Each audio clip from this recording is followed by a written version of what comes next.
Are you ready to purge? It's a juggle. It's a juggle. It's definitely a juggle. Hey, yo, these are empty. Others may consider them cliche. I consider them factual.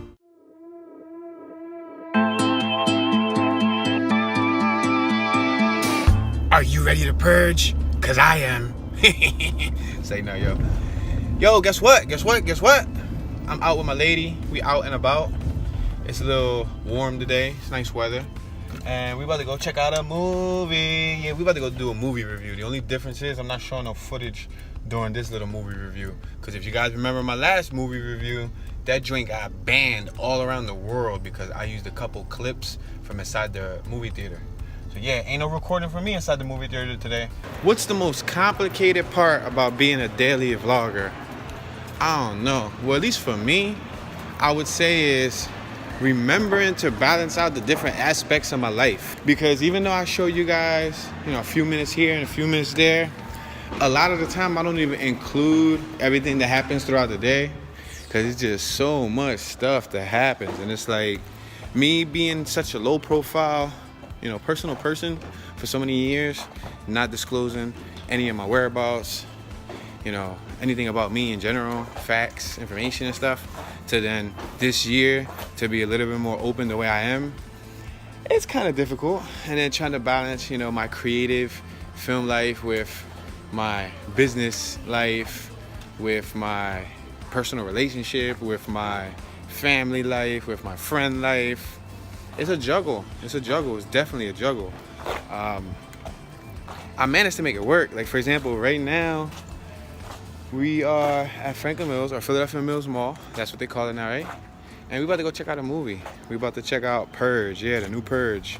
I don't really know what to expect. I'm a fan of the Purge franchise. I think that's pretty dope. I mean, I don't want the actual thing to happen, but I like the whole suspense fact of it, and I like the mask situation. I mean, I like the mask. You know me, incognito, low profile. You see me?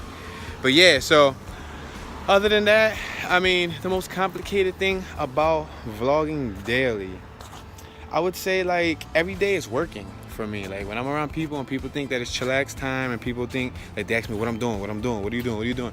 I'm working, bro. Like, what are you gonna do for the rest of the day? I'm working. Like, it may be fun for you or fun for some people, but in my case, like I said, I gotta find a balance between film-related work, personal enjoyment, and then just figuring out how to edit it all in. Because like I said, some days I have so much footage that I only edit 1 or 2 segments of my 8-9 segment day in, you know what I mean?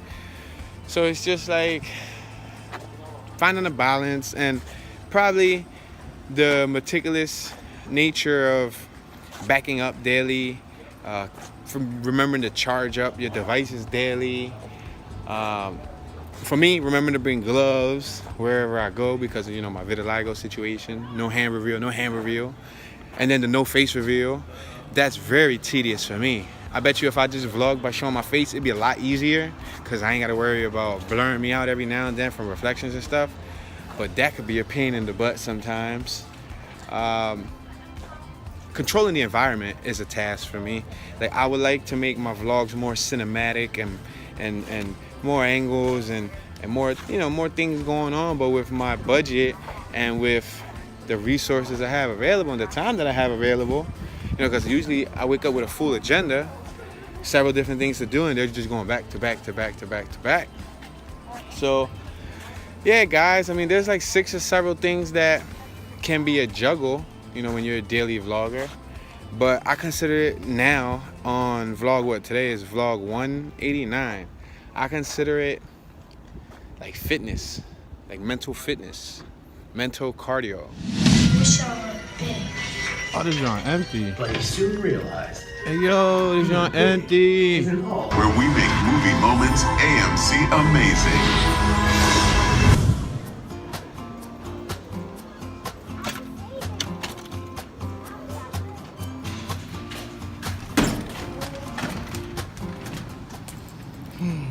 It's sunny out here. My eyeballs gotta get adjusted to the sunlight. And then I got them lenses, the artificial purge lenses inside my eyeballs when I got my cataract surgery. I always knew that they installed a camera inside my head. When I went under for my implants, I knew that.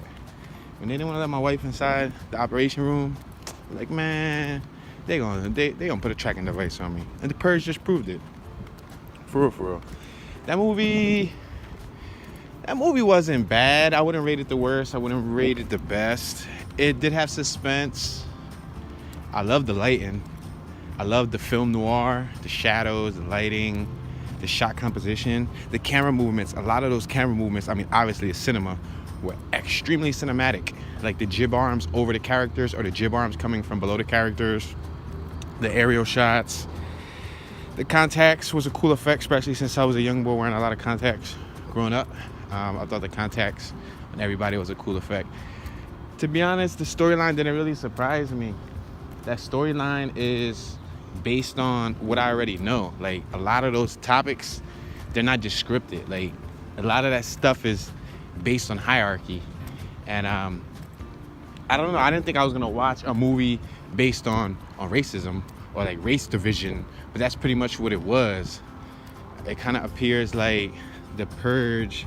I mean, obviously the demographics it target are the lower income communities, which would be the minorities, right?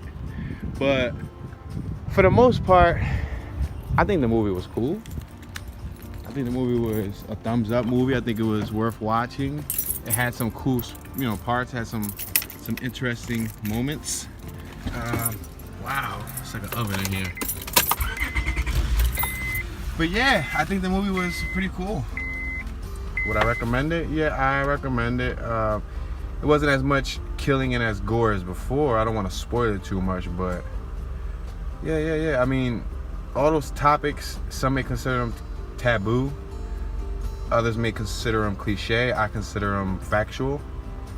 There's too many things that I don't even want to touch base on now. But so many subliminals in that movie that's based on modern time and the world that we're living in today is crazy. So hot. That movie was supposed to be how it all started.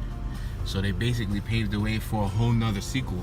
There's gonna be another sequel after that. I foresee it, like the year after the first Purge, and then the third year after the. You know what I mean? So the very first Purge we were introduced to a couple years ago was probably like one of the last ones. That's why it didn't even make sense, because there was no real story to it.